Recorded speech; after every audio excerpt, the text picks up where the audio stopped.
Hello, gorgeous people, and welcome. As you hop on, say hello, tell us how you're doing today. Um, so, today I am chatting with the lovely Moira. Moira is very dear to my heart. She has been with me for a long time. We were just talking, it must be 2 years now that we've been working together in different capacities, initially as a Reiki client, and then came with me on this Ayurveda journey. So she's going to be sharing a little bit about her story with us today. If you've got any questions, pop it in the comments. But without further ado, I will bring her on. Hello. Hello, Holly. So lovely to have you here. Thank you so much. Thank you. I know you're really busy, so I really do appreciate you taking the time to do this. But so, handing over to you a little bit. So, do you want to talk us through a little bit about? So, even before we met, you had kind of made the decision, hadn't you, around? I think it was like, this is my year to take care of me. I remember us having Yes. that conversation right in the beginning. So, do you want to talk us a little bit about that, how your journey really began? Yes. I suppose before the journey happened at all, I had, and I talked to you about it several times, almost disconnected from my emotions and from my body. I felt that my reason for being here was to be looking after everybody else and to work with everybody else, to the extent that I would go into work on crutches. And people would say, "You're iller than the patients. What are you doing here?" But as far as I was concerned, there was no other way. I had to be there for other people. To the extent that before I met you, Holly, I'd moved into older people's accommodation. I'd moved into a 50 plus flat where everything was easy to access because my mobility was so poor. As I said, I was on crutches. I was told that I was too young to have knee replacement, but I needed it. And I'd been diagnosed with osteoarthritis 10 years previously. And yeah, had got myself in a right old state. And I decided to go down in hours. I worked a 5 hour, all told, commute from home there and back, and worked full time. And I just couldn't do it anymore. So I reduced my hours, and I decided 2020 was going to be the year that I sorted myself out, that I got my health under way, and yeah, it was all kind of, I would be working on myself. And of course, working is what I'm good at. So, yeah, going to you for Reiki was this kind of really relaxed and not having to do anything and just being there, which was a whole different place for me. I suppose it's important for me to put in here that I have been working in healthcare for well over 40 years and in mental health care for almost as long as that. But in all that time, I'd never got to the point of self acceptance or even listening to myself, listening to my body, listening to my emotions. Squashed it down, all of it, because I had to get on, I had to look after people, I had to do things. And yeah, it all comes from first family, doesn't it? And your role. But yes, I found out from you, I'm moving on a bit now.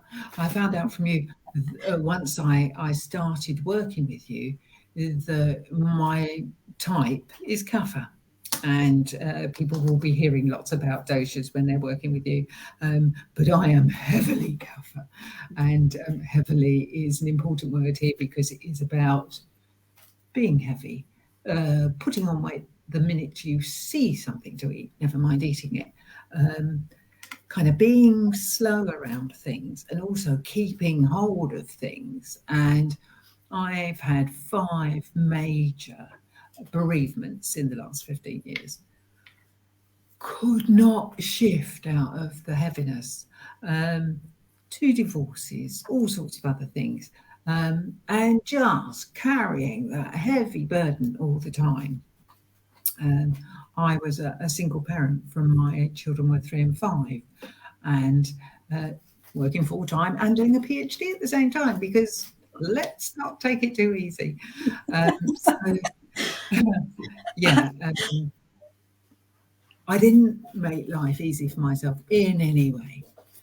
Um, and oh, I say we've got a wanderer behind us. Let's ignore. Um, It's a terrible view. Sorry. go. So yeah, starting to find out about myself in very similar ways to the way Lou was saying, was that I found out that, in fact, it wasn't because I was lazy. It wasn't because I wasn't interested. And it also wasn't all bad, that there was a lot of good stuff about being CAFA, and is probably why I was drawn to mental health work, which, in fact, was a patient who stood outside my door and said, "I need you," that made me end up working in mental health. So a lot of the things that are part of being CAFA, part of me, is actually why I've been doing the work that I've been doing all this time. So, yes, I suppose a lot of the issues that I had were about not taking care of myself. And this is the theme that's coming out a lot, isn't it? But really practical ways of not taking care of myself. So I think I've said to you in the past that I used to be the ping cuisine queen, that I did not cook. I put things in a microwave. I didn't engage with it. And I don't know that I necessarily tasted the food much. I just threw it down. And I started to cook. After I'd seen you and before the course started, I kind of got the determination together and joined a course around health and fitness. And part of that was to get out there and walk, which I know from you is something that is really helpful for me, and which I know from me now, having had 2 years of walking every day, and cooking for myself. And of course, you have recipes in your courses, and you link the recipes and you say, and if you're CAFA, add in some extra ginger, add in some extra chili. So it feels like you kind of skew them to fit what people's needs are. So I really enjoyed getting part of that. And now it doesn't occur to me to do anything else but cook. And I don't know. And as you were saying that, I'm remembering the conversation we had, and I think it was right near the beginning where you were almost a bit, I think you used the word phobic around cooking. Absolutely. Yeah. And it's amazing how that's shifted now. That's really changed. Yeah. And I don't know how it shifted really, but I think, again, there's probably something about accepting that might not be your zone of genius, but you can do it. I think a lot of the time it was about, well, whatever I'm going to do is not going to be good enough. And so let's not bother. Yeah. So yeah, and I was phobic. I wouldn't go in the kitchen unless I had to, and then would grab things and go. So yeah, it's amazing actually when you think about how much things have changed during those 2 years. I mean, like you say, you're walking every day, you're now cooking. I remember you saying, like, before, you'd never meditated before either. no, I still meditate every morning, meditate every evening, and if I get some time in the middle, I'll meditate in the middle as well. And one of the things that helps me on that is because your meditations are about 10 minutes. People who do 2 hours meditations on their online, who do they think we are? And I know that in part of our retreats, we've meditated for longer. And I've asked you to do extra meditations. Say, oh, we're going to get a meditation in. But I think the whole kind of, what's the rush? It's only going to take 10 minutes and you're going to feel better for it. So especially, well, I love both the morning meditation and the sleep meditation. And of course, they work in different ways, which is just as well, really. And, the morning motivation where you say, and anything that comes up today, you are capable of. I ought to actually know it off by heart by now. But, this whole, whatever you're worried about, you can do it. What are you stressing about? And that is just so nice to hear every morning. Yeah, that bit of boost of confidence in the morning. Yeah. So what kind of results have you seen from doing all of that, everything you've done these past 2 years? Well, the biggest one for me, which I don't know that other people would even see, is that I don't have that disconnect between me inside and me outside. I'm not pretending to people how I am. And I know if something's off kilter, and I'll do something about it, as opposed to squashing down all the feelings, often with food, and not allowing myself to be unwell or be anything but perfect for everybody. No, I know I need to take some time out, or I need to go outside in the sunshine or something like that. So the disconnects are gone. But that was quite extreme at one point, wasn't it? Like because I remember when we used to do things like body scan meditations and things, I remember you saying, I can't actually feel this in my body. Yeah, I don't know where I am. Yeah.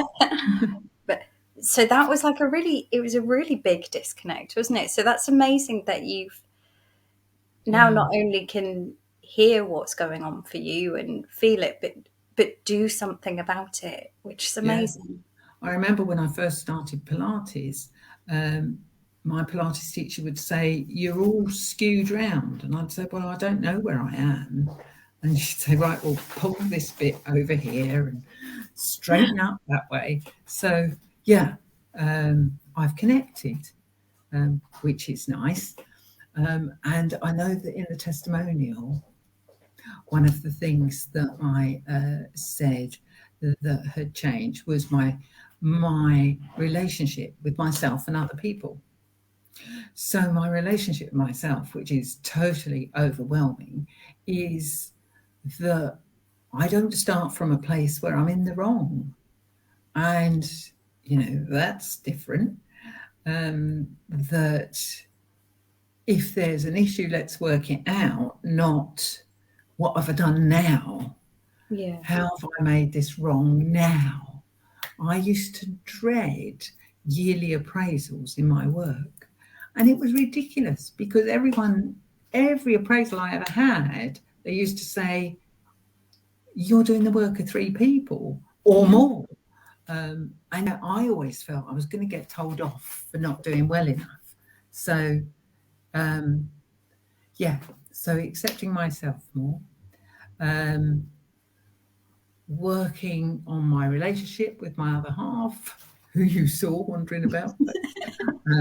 And fortunately, he is so open to whatever I suggest that it actually makes it not scary to start a conversation with, wouldn't it be nice if?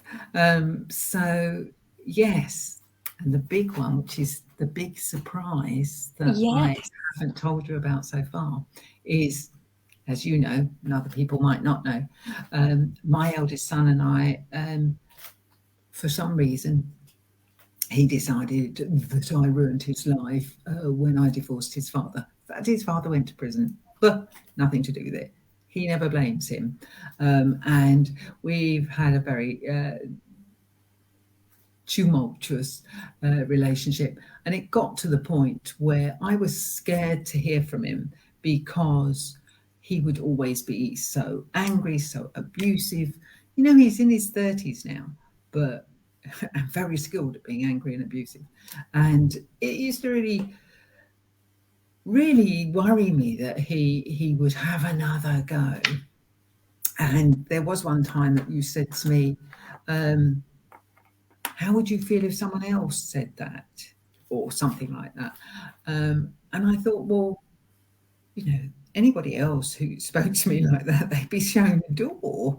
Why am I allowing him to do this? And so a year ago, he moved to Greece, and he got married. She's obviously very good for him. But he said to me, well, it started off with he needed money or otherwise they'd throw him out of the country. So he contacted me, asked for money. I sent it. You know, that is the way it works with me and Dan.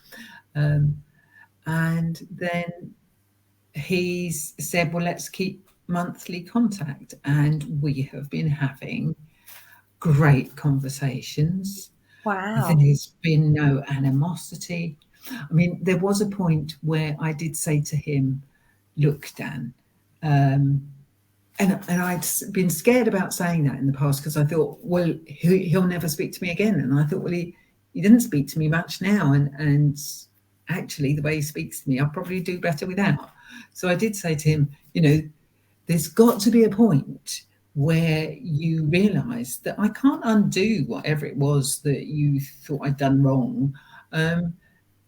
And either take responsibility or decide to move forward. But the past is in the past. What else can I do? How many times have I apologised for not being what you wanted me to be as a mother? And that seems to have been the momentum. And we now have these great conversations. And yeah, he puts love on his emails, tells me I'm sweet. Goodness me. Oh, wow. I can't believe it. And actually, last time, because he's in Greece, he was an hour ahead, but now he's 2 hours ahead. And I got mixed up with that, and I'd organised the Zoom and said, I'll see you at 12. And it was 12 for me. And I said, and you'll be on at 1. Anyway, it was the other way round. And he'd come on and said, I'm here, where are you? And I was online with someone else and said, oh, sorry, going to be in and out. And then he came back, my bad, I got it wrong. I can't believe it. So Moira, this is like groundbreaking. We've been talking about really this is. relationship for a long time. Yeah, absolutely. And that sounds like that you asserting yourself has really shifted the Well, dynamic. yes, and I was so scared to do that.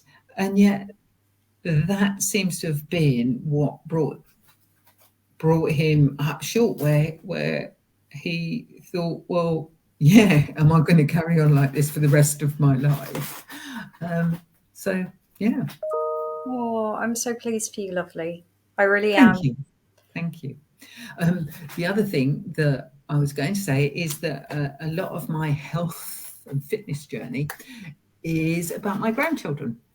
And when I started this journey, it was to sort myself out, to work on my health. And then it kind of moved to getting more in touch with health and well-being. And then we did a lot on, because joy kept coming up in the cards and in everything else, finding the joy. Now for me, it's fun and fitness and going to see my grandchildren, having fun with them and being fit enough to do the stuff that they like to do is, you know, my big why, the whole point of everything for me. So yeah, that feels as if we've really moved on. And you know what? And I know people say this, but I mean, it really has been such an honour to be a part of your journey. I've so enjoyed working with you. It's been such a pleasure. Thank you. And it's funny because, like, I think people can perceive as a health coach, you're constantly telling people to get motivated and do the things and go exercise and go do, eat healthy. But actually, I would say probably 90% of my job is saying to people, stop being so hard on yourself. Seriously. Exactly. Yes.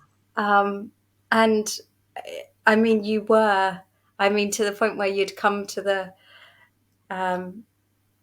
like in the program, you're like, I've done my homework and I've done this. And, you were the A-star student when you grew out. I couldn't be anything else, Holly. No.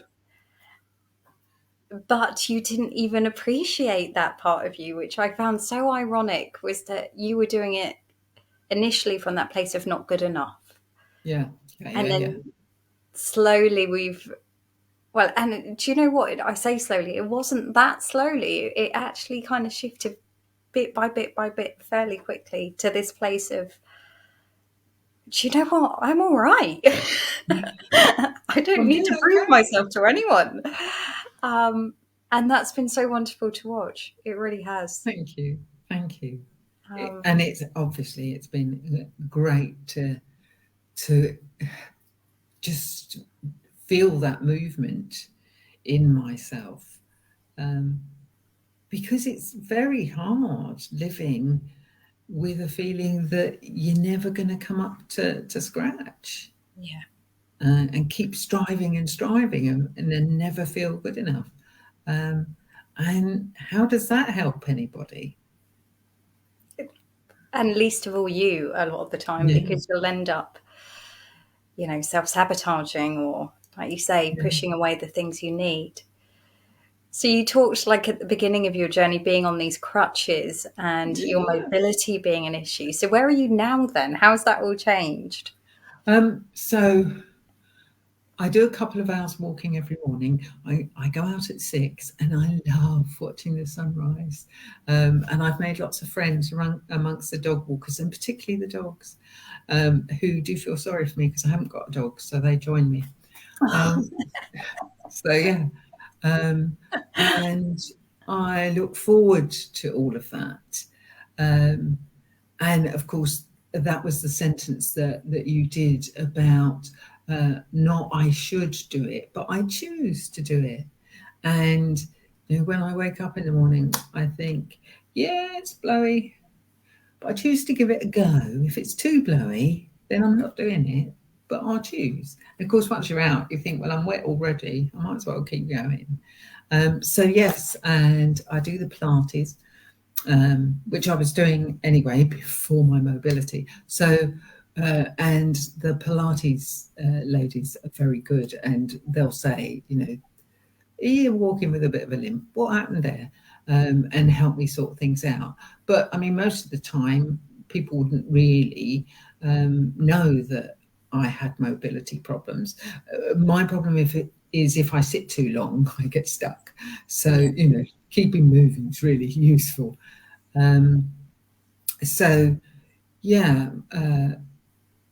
Also, I know as a CAFA, winter is my worst time. And in the past, when we were able to, I would go away to the sunshine as much as I could. And of course, that's not been possible. So this year I planned and I joined Red January, which for those who don't know is run every day. I don't run, but you're allowed to walk it. And so that was something that motivated me and got me out there. And we're very lucky where we live, that there's nice places to walk and there's lights and you can see where you're going. And I've really enjoyed it. So yes, I want to get back into swimming. I love swimming. And my friends laugh at me and say, there's all that chlorine, you won't catch anything in a pool. But at the moment, it's a bit cold and miserable. I prefer to go swimming somewhere warm. But and I do the being warm as much as possible. My friend's got a hot tub, we hot tub together. And yeah, I know I need to be warm, so I make sure I am warm. Yeah. So Perfect. yeah, yeah. Oh, I love Uh, that. There's lots of lovely comments coming in as well. I don't know if you was can there? see them, but No, I've got an empty chat, and I thought, oh, I'm talking to just Holly. no. So Melanie says hi, hello. Um, Gabby says hi. Gabby's saying, Oh, Gabby. "Oh, bless you. We miss you, lovely." Um, yeah, and Melanie's agreeing with the winter Yeah, comments. Yes, I think the problem is it's a problem for so many people, isn't it? yeah, Especially when our winters seem to go on for 9 months. yeah. It can feel a bit never ending, but yeah. So anything else you want to share with the people out there if they're thinking, do you know what, I probably should do something? Oh, And should you can choose. I What? love the fact you corrected me. That's perfect. Yeah. What I would say is, uh, it isn't a course that just you do and you get stick and you go away and forget it. I mean, I've gone over the stuff that we've worked on time and time again, and it's nice to see how things change. And of course, you use it with other people as well. And yeah, it's something that it's like ripples in a pond that spread out, and that you can feel the effects in different ways as you go along. So this isn't a course for 12 weeks where you do it and it's over. It's something that hopefully, and I truly believe that it is, it will actually influence the rest of your life. And so, what price do you put on that? Yeah. And that's always my intention. As you know, it's not about, I don't believe, as you know, I firmly believe that actually restoring health and balance in the body is not just about doing all the things. We Mm, can all do all the things and Google all the things that we can do. But like say, without that mindset piece, mm, it's never actually going to be sustained. It's never actually going to create the transformation. And it's going to be coming from that place of should, must, mm, mm. because I'm not good enough. Yeah. And that ripples out into every area of our life, doesn't it? Like you say, Mm, relationships, how you interact at work, or yeah. um, I would also say that the other people in the group, when you first start, you think, well, I don't know these people. And then you end up sharing things with them that you haven't shared with anybody else. And because of that, you become so connected and you really care about how those people are getting on and want to know that they're okay. Um, so, we keep in contact outside as well. yeah, I know. And it's something I was thinking about the other day. Because I'm kind of part of that journey with you all. That Mm, once my clients move on, I think I need to start having some kind of detachment therapy or something because we're all so invested in each yeah, other's yeah. growth and well-being and want to see them succeed. And um that yeah, I was thinking as this grows, this could be quite Yeah, I'm gonna a have a movement. yeah, I'm gonna have to have like a reunion once a year or something, as Gabby was saying. Gabby Yeah. suggested a reunion. We'll have to do that.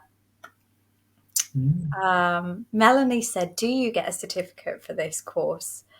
Um, no, because it's kind of for your own benefit, and so potentially I could do a certified program around Ayurveda. But this is more. This isn't a training course as such. There is training, but actually it's a program. It's about creating that transformation instead of it being about I've just absorbed a load of information, if that makes sense. I don't know what you think about that, Moira. Should we certify the program, or do you think that would add anything?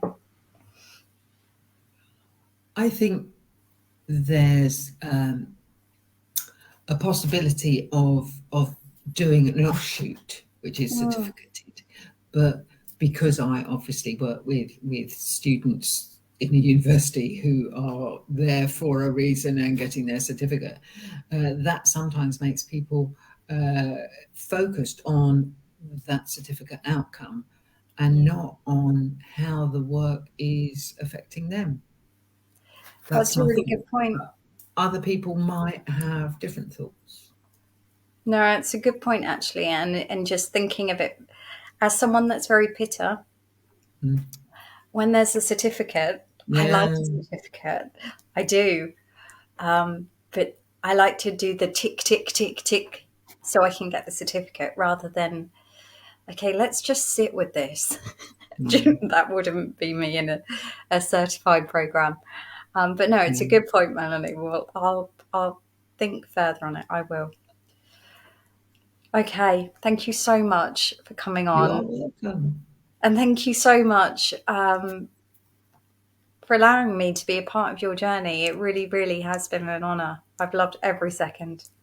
I clearly don't think it would have been like this if it hadn't been for you. So, yeah, it's been wonderful. Thank you so much.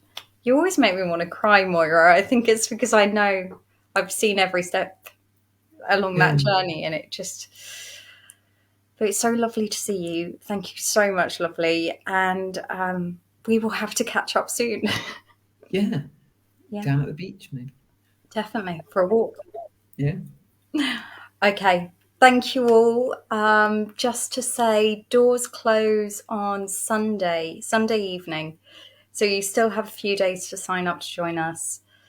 There is some gorgeous ladies already that have signed up. I can promise you it's going to be an amazing experience because of the people that are in there already. And if you have any questions, reach out. I'm happy to chat through and book in a call. But otherwise, actually, I will see you tomorrow because we've got the prize draw. So I will post in a reminder in the group, and I will see you tomorrow, 1 o'clock, for our prize draw. But thanks again, Moira. Take care, and I will see you soon. Bye. Bye.